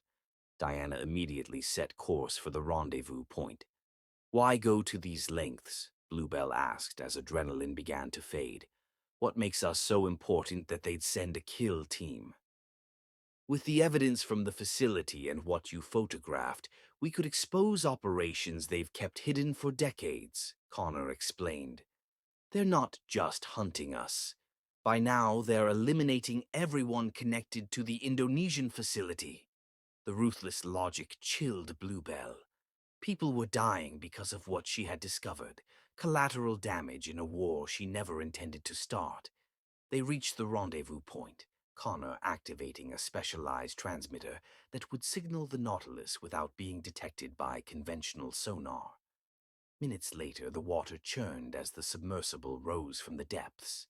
They transferred quickly from the boat to the Nautilus, watching through the viewport as the speedboat sank, evidence erased as they disappeared beneath the surface. In the command center, Marcus provided updates. Syndicate chatter indicates a full-scale manhunt. They've activated sleeper agents throughout Southeast Asia and deployed reconnaissance aircraft. Which means we've hurt them, Connor observed. The evidence must be even more damaging than we realized. We need to get it to secure channels immediately, Diana advised. Connor shook his head. Any electronic transmission could be intercepted. We need direct handoff to people we trust completely. There's only one place we can do that safely now. The summit, Diana realized. What summit? Bluebell asked. International Marine Conservation Summit in New York, 3 days from now, Connor explained. Every major environmental enforcement agency will be represented, along with intelligence agencies interested in wildlife trafficking networks. It's also where the syndicate will least expect us to appear, Diana added. They'll assume we're fleeing to a remote location. That's insanely risky, Bluebell pointed out. The summit will have extensive security. Our identities are compromised. Which is precisely why it will work, Connor countered. We'll be hiding in plain sight using legitimate credentials that even the syndicate can't override without revealing themselves. Connor turned to Bluebell. You're scheduled as a keynote speaker, a presentation on marine conservation photography. Your disappearance and rescue will attract media attention, providing perfect cover for passing the evidence to authorities. You want me to just show up and give my presentation as if nothing happened, after being presumed dead? With strategic modifications, Connor clarified. Integrated within your legitimate photographs will be the evidence we've gathered. Later, as the Nautilus settled into its trans-Pacific journey, Bluebell found Connor alone in the observation deck, watching marine life illuminate the depths. You should rest, he said as she joined him. We have difficult days ahead. Says the man who hasn't slept in 48 hours, she countered. The operation was your idea, wasn't it? Naval intelligence didn't recruit you. You sought them out. Connor's surprise was evident. How did you know? The way you handle yourself. It's not just training, it's purpose. My mother was an environmental lawyer investigating industrial pollution in coastal communities. She died under suspicious circumstances when I was 14. His voice carried old pain. I knew then that some battles couldn't be won in courtrooms. So you positioned yourself within the system, heir to Remington Enterprises, while secretly gaining the skills to fight from the shadows. My father never knew about my naval service, Connor admitted. When he discovered the syndicate's infiltration of our company, the irony was. He trailed off. Impulsively, Bluebell reached for his hand. He would be proud of what you're doing. Connor's fingers interlaced with hers, the contact sending warmth through her despite the submarine's cool environment. Their eyes met in the dim light, months of isolation and grief reflected in his gaze alongside something newer, a connection neither had anticipated. We should both rest, he said finally, though he made no move to release her hand. Tomorrow we start preparing for New York. As they stood surrounded by the ocean's vastness, Bluebell realized how completely her life had transformed in less than a week. And somewhere along this dangerous journey, the enigmatic billionaire beside her had become more than an ally. He had become someone she couldn't imagine losing. Chapter 9. Shadows in New York. The International Marine Conservation Summit transformed Manhattan's waterfront convention center into a showcase of environmental advocacy. Security personnel monitored every entrance as credentials were scanned multiple times. 3 days after their narrow escape in Singapore, Bluebell stood backstage reviewing her presentation notes, trying to calm her racing heart. Communications check. Connor's voice came through her nearly invisible earpiece. In position, she confirmed quietly. 20 minutes until my presentation. Connor and his team had orchestrated their arrival in New York with precision. Bluebell had been officially rescued by a commercial vessel 2 days prior, her return from presumed death carefully managed through Connor's media contacts.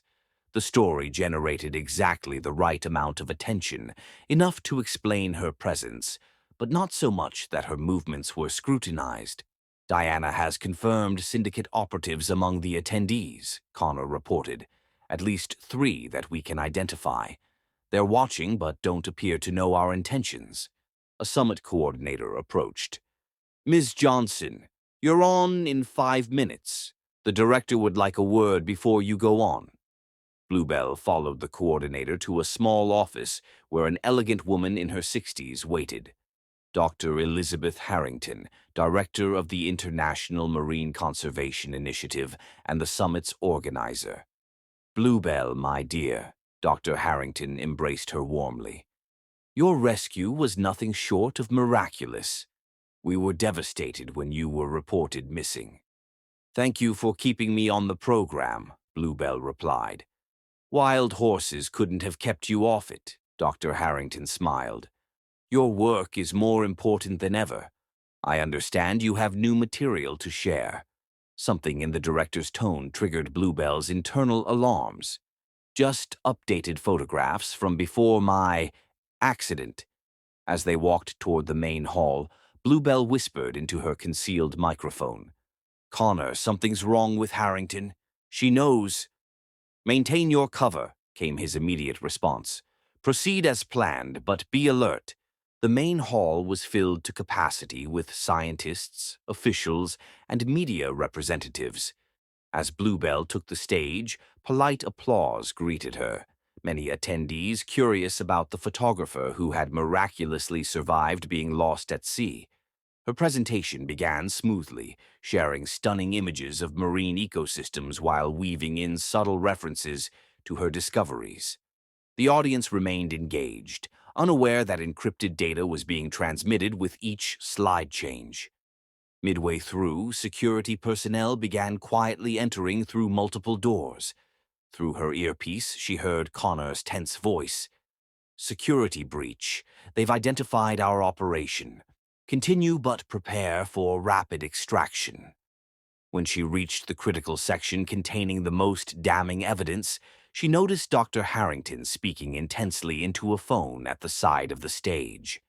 And this brings us to the delicate balance of conservation enforcement, Bluebell continued, activating the slide that would complete the primary data transfer. How do we protect vulnerable species when criminal enterprises operate through legitimate businesses? The image showed a modified coral specimen clearly labeled with Remington Enterprises shipping codes. Murmurs spread through the audience as the implications became clear. In the front row, Admiral Chen discreetly confirmed successful data receipt. At that moment, the convention center's fire alarms activated. Connor had triggered their contingency plan. Extraction route Bravo, his voice directed. Maintenance corridor behind the stage. Diana will meet you. As the audience evacuated, Dr. Harrington intercepted her, dropping all pretense. You have no idea what you've done, the director hissed. The syndicate isn't just an organization, it's a necessity. Without controlled trade, these species would be harvested to extinction by unregulated operators. That justification might work better if you weren't modifying them for weapons applications, Bluebell replied, backing toward the exit. Security personnel were converging when Diana appeared, dressed as event staff. They moved swiftly through service corridors, evading pursuit as they descended to an underground parking area where a service vehicle waited. Mission status, Bluebell asked once they had put distance between themselves and the convention center. Data transfer complete, Diana confirmed. Admiral Chen and 3 other contacts received the evidence packages. It's already being disseminated to international enforcement agencies. And Connor? Diana's expression tightened. Engaged with syndicate enforcers, he created a diversion to ensure your extraction. The secondary location proved to be a nondescript brownstone in Brooklyn. Marcus waited inside with communications equipment, monitoring encrypted channels. Syndicate communications indicate full alert status, he reported. They know their operation is exposed. The hours that followed were agonizing, as news reports began covering allegations of environmental crimes by major shipping companies. There was no word from Connor. Night fell over New York, the city's lights blurring through the windows as rain began to fall. He survived worse, Diana said quietly, joining Bluebell at the window. Connor has contingency plans for his contingency plans. A secure communication line activated, drawing their attention. Marcus adjusted settings before a familiar voice emerged through static. Shadow to safe house, approaching from south route. Possible pursuit. Prepare countermeasures. Relief flooded Bluebell. Minutes later, Connor emerged from a nondescript sedan, moving with the careful precision of someone injured. His appearance shocked her, his tailored suit torn and bloodied, a makeshift bandage visible beneath his shredded shirt, his face bearing cuts and bruises. The evidence? He asked immediately, professional concern overriding personal condition. Distributed and authenticated, Marcus confirmed. International enforcement agencies are moving against syndicate operations on 3 continents. Connor nodded with satisfaction before finally meeting Bluebell's gaze. Something in his expression softened, the mission-focused operative yielding to the man beneath. "You succeeded," he said quietly. "Your presentation was perfect." "So was your dramatic exit," she replied, moving to examine his injuries. "Though your timing could use improvement." As Diana and Marcus secured the brownstone, Bluebell helped Connor to a private room where medical supplies waited. The intimacy created a bubble of quiet amidst the operation's chaos. "It's almost over," Connor said as she cleaned a particularly nasty cut. "After 2 years, the syndicate is finally exposed." "And what happens after?" Bluebell asked, the question extending beyond the immediate situation. Connor caught her hand, stilling her movements. "I haven't thought beyond ending the syndicate," he admitted. "Revenge has been my only focus for so long." "And now?" Their eyes met in the room's soft lighting, unspoken possibilities hanging between them. Before Connor could respond, Marcus knocked urgently. "Sir, international news is reporting the death of Alexei Volkov, the syndicate's director. Apparent suicide in his Jakarta compound as authorities closed in." The rain continued outside, washing New York clean as the night deepened. Whatever came next, Bluebell knew with certainty that her life would never return to what it had been before she awoke on Connor Remington's yacht. And surprisingly, she found herself grateful for that fact. Chapter 10: Echoes of Truth. Dawn brought news of the syndicate's unraveling across multiple continents. Connor, despite his injuries, coordinated with international authorities from the Brooklyn safe house as Bluebell watched the operation they'd set in motion gain momentum. 7 major syndicate facilities raided overnight, Diana reported, returning from a secure call. 32 arrests, including 3 Remington Enterprises executives. They're singing to save themselves. "And Dr. Harrington?" Bluebell asked. "Still missing," Marcus replied from his communication station. "Private jet to Switzerland, then disappeared. Interpol has issued a red notice."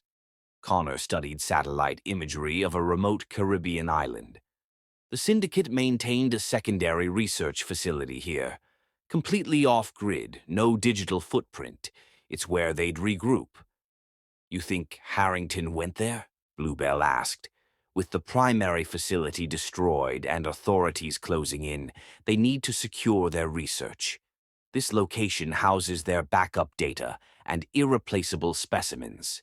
Connor turned to Diana. "Prepare the team. We leave in 2 hours." "You're injured," Bluebell protested. "Which is why you're staying here," Connor replied firmly. "Not happening," she countered. "My photographs sparked this. I'm seeing it through." Their standoff ended when Marcus interrupted with urgent news. "Sir, we've intercepted syndicate communications. They're accelerating evacuation of the Caribbean facility. All specimens and research are being moved tonight." "Where to?" Diana asked. "Unknown, but they've arranged specialized transport vessels consistent with live specimen requirements." Connor made a rapid decision. "Move up our timeline. Wheels up in 30 minutes." The private jet departed from a secluded airfield in New Jersey, specially equipped with secure communications and tactical gear. As they crossed into Caribbean airspace, Connor briefed the small team on their approach. "The facility is built into this limestone cliff face, accessible only by sea or helicopter. Security includes motion sensors, underwater detection grids, and approximately 20 armed personnel." "Entry options?" Diana inquired. "Underwater access point here," Connor indicated on the schematic.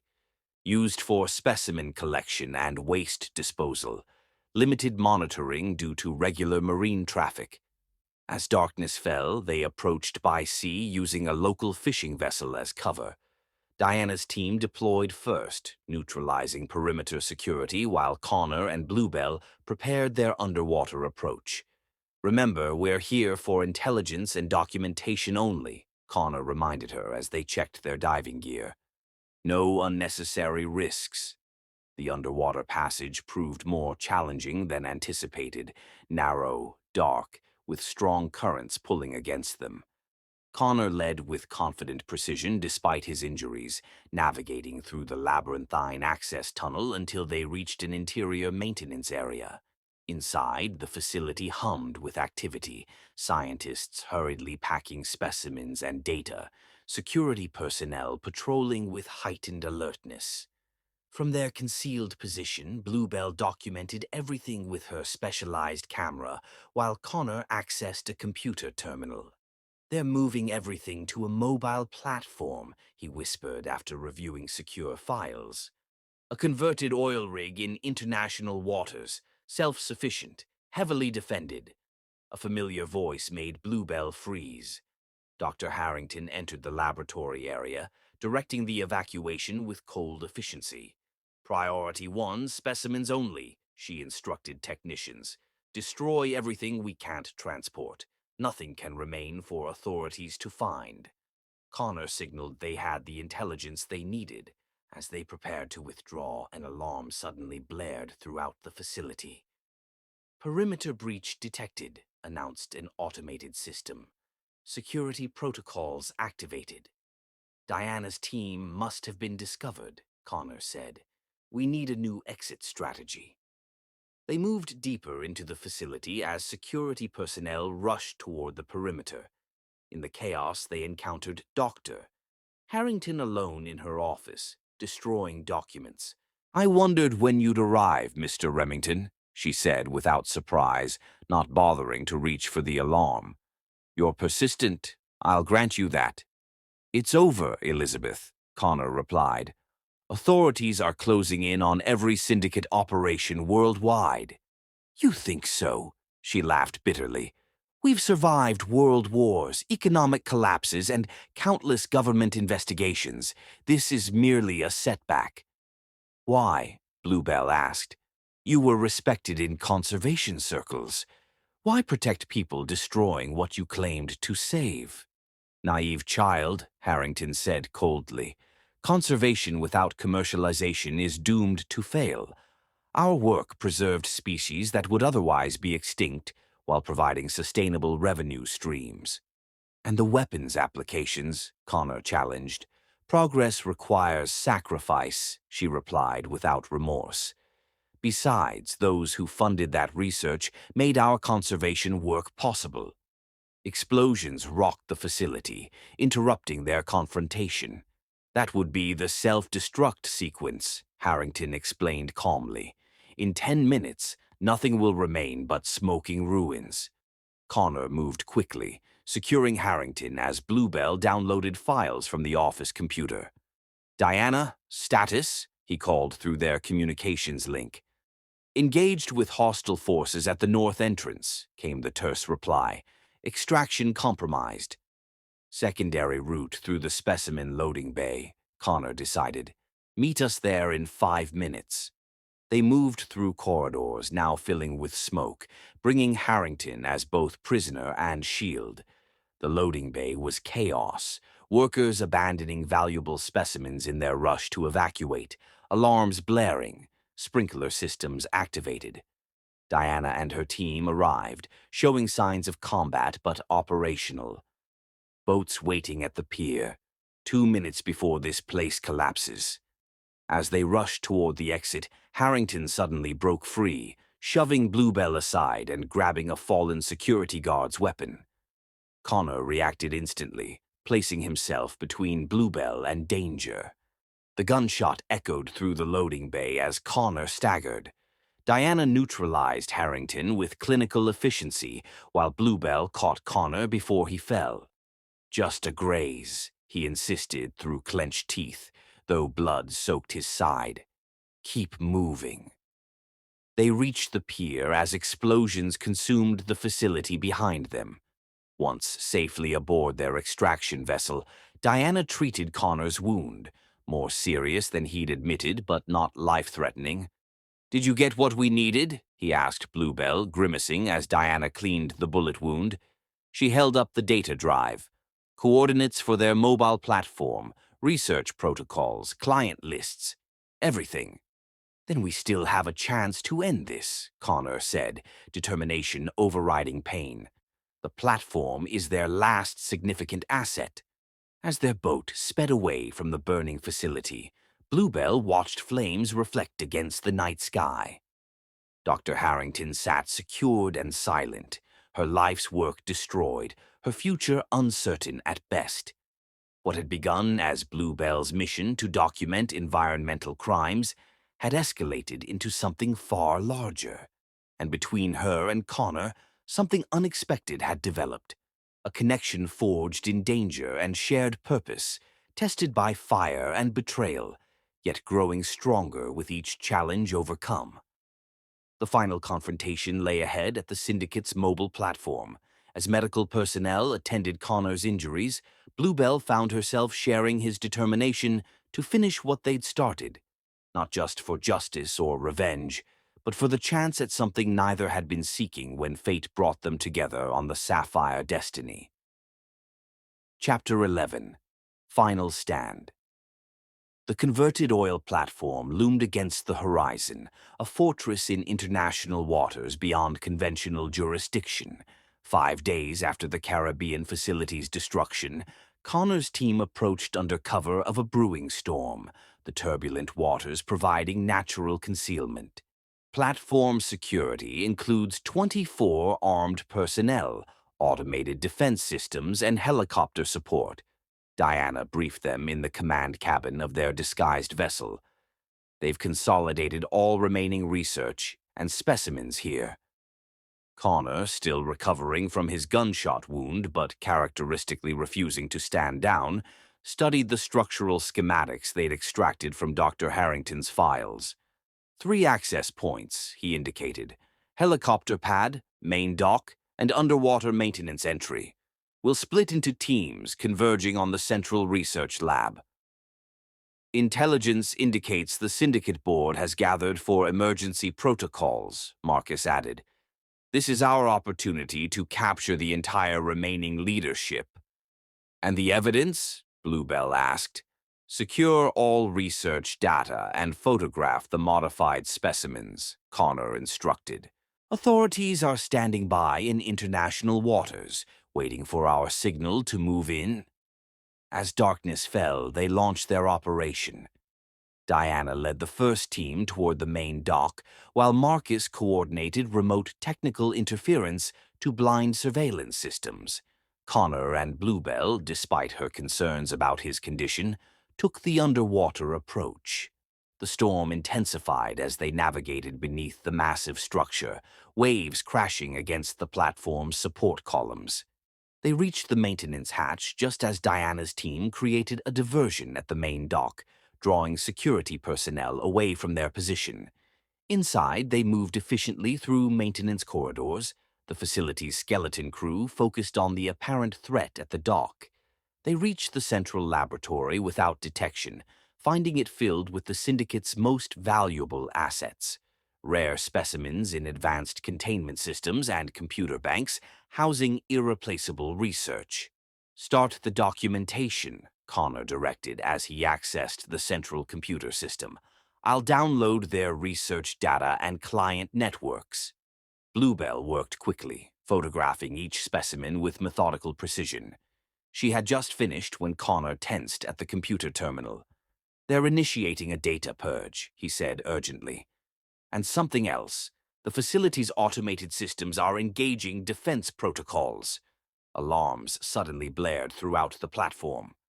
"Submersion sequence initiated," announced an automated voice. "All personnel secure stations for descent. Submersion in 15 minutes.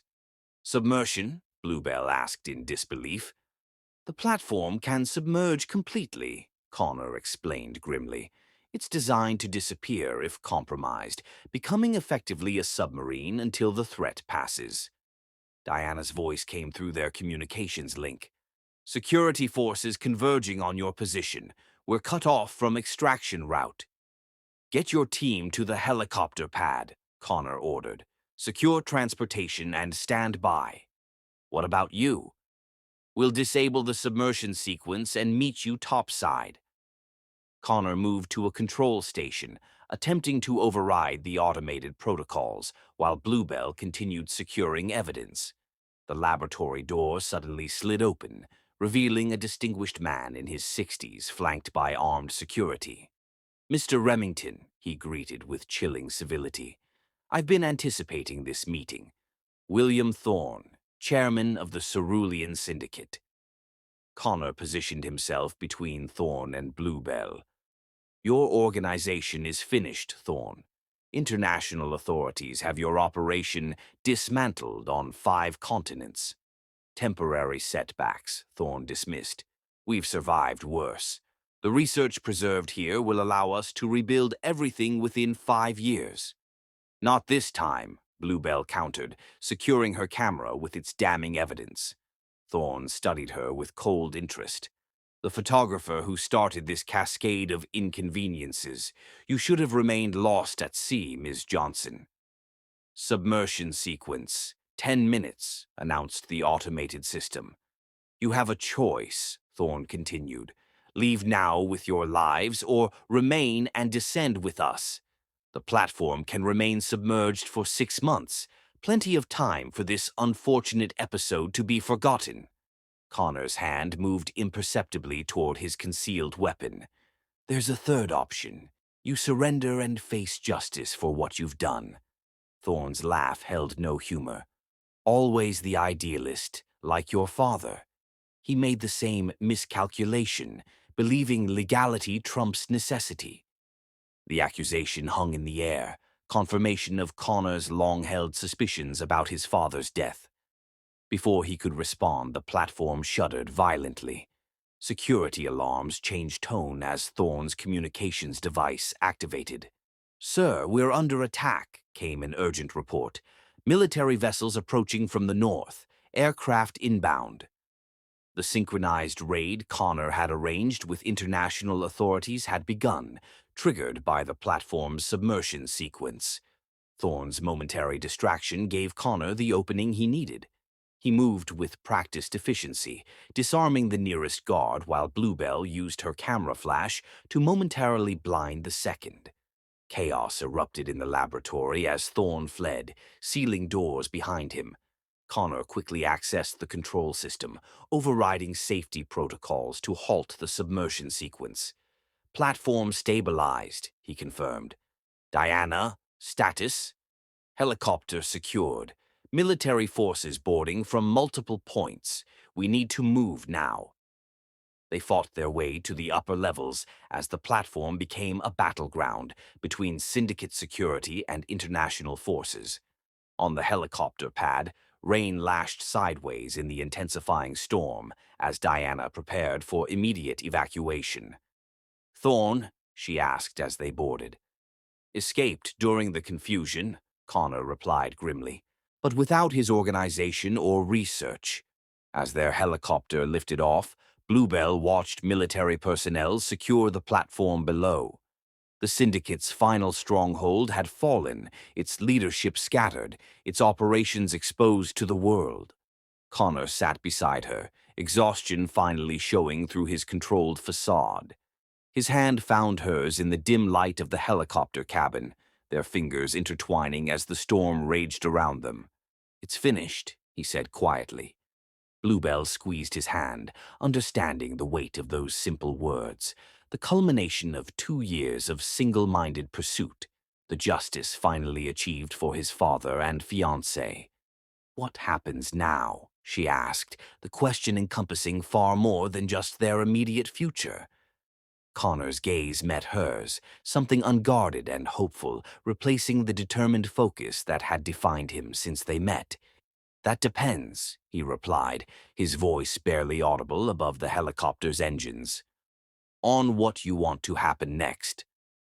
The storm began to clear as they flew toward the distant mainland, leaving behind the remnants of the Syndicate's shattered empire.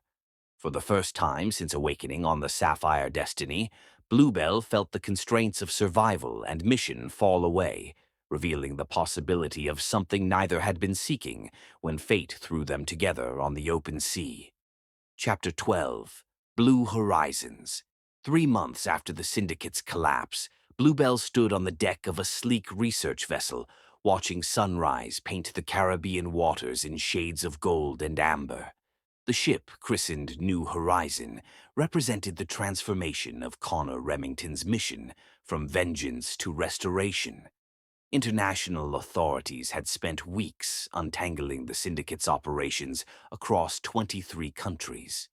Over 200 arrests included corporate executives, government officials, and wildlife trafficking specialists.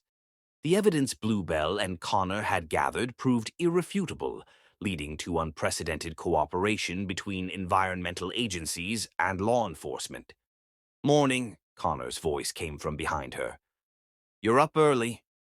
She turned to find him carrying 2 mugs of coffee, his movements no longer hindered by injury, his expression lighter than when they'd first met. "Couldn't sleep. Too much on my mind." He joined her at the railing, offering a mug.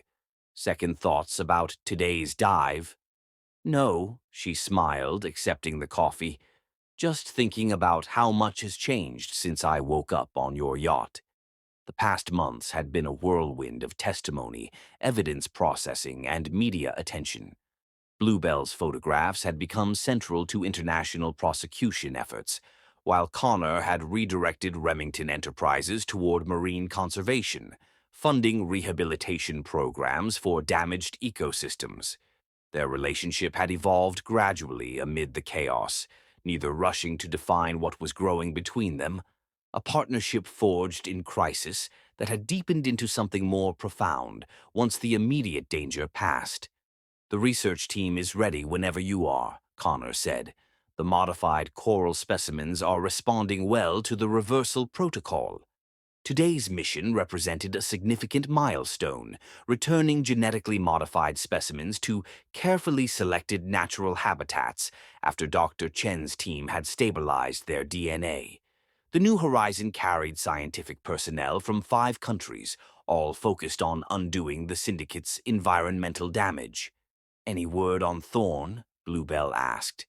William Thorne remained the only syndicate leader to evade capture, disappearing during the platform raid. "Intelligence suggests South America," Connor replied. "But without his organization or resources, he's just another fugitive. His time will come." Diana approached with tablet in hand, professionally efficient as always. Final dive preparations complete, weather conditions optimal, research team awaiting your authorization. As Diana departed, Connor turned to Bluebell. "Before we join them, there's something I've been wanting to discuss." His suddenly serious tone made her heart quicken. "That sounds ominous." "Not at all," he assured her, setting down his coffee mug. "But it is important. When this mission concludes, I'm restructuring Remington Enterprises completely. The shipping division will be sold, with proceeds funding marine conservation globally. That's wonderful, Bluebell said, genuinely impressed. Your father would be proud. I'm establishing a new environmental research foundation, Connor continued, focused on marine ecosystem restoration and protection. We'll need a director of documentation and public education. Bluebell raised an eyebrow. Are you offering me a job, Mr. Remington? I'm offering you a partnership, he clarified, his expression more vulnerable than she'd ever seen. Professional and personal, if you want it.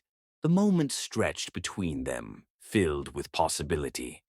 3 months ago, she'd been a wildlife photographer fighting environmental crimes through her lens. Now she stood beside a man who had transformed from enigmatic rescuer to trusted ally to something far more essential in her life. The New Horizon has quarters for two, Connor added when she didn't immediately respond, and an extensive camera room I designed with your work in mind. You seem very confident of my answer, Bluebell observed, though her smile betrayed her. Not confident, he admitted. Hopeful. She reached for his hand, their fingers intertwining with familiar comfort. I think we make a good team, on land or sea. Is that a yes? Connor asked, his characteristic control momentarily replaced by genuine uncertainty. Instead of answering immediately, Bluebell closed the distance between them. Their first kiss was gentle yet certain, a natural culmination of the connection that had been building since she awoke on his yacht. When they finally parted, the rising sun had fully emerged, casting the ship in brilliant light. That's definitely a yes, she confirmed, her heart fuller than she'd thought possible after everything they'd endured. The ship's announcement system activated, calling research personnel to their stations. Their private moment concluded, they moved toward the dive preparation area, professionals once more but with a new understanding between them. As they prepared to return the first rehabilitated specimens to their natural environment, Bluebell reflected on the journey that had brought them here. What began with her awakening in Connor's arms, confused, suspicious, afraid, had transformed into something neither could have anticipated when fate threw them together on the open sea. The syndicate had been dismantled, justice secured for those they'd lost, and something unexpected found in the process, a partnership strengthened by shared purpose and deepened by genuine connection. Hours later, as they descended together into crystal-clear waters to document the return of once-exploited species to their natural habitat, Bluebell captured not just the moment of environmental restoration, but the beginning of something equally profound between the wildlife photographer who exposed the truth and the determined man who helped her bring it to light. Between them stretched blue horizons of possibility, as vast and promising as the ocean that had first brought them together aboard the Sapphire Destiny.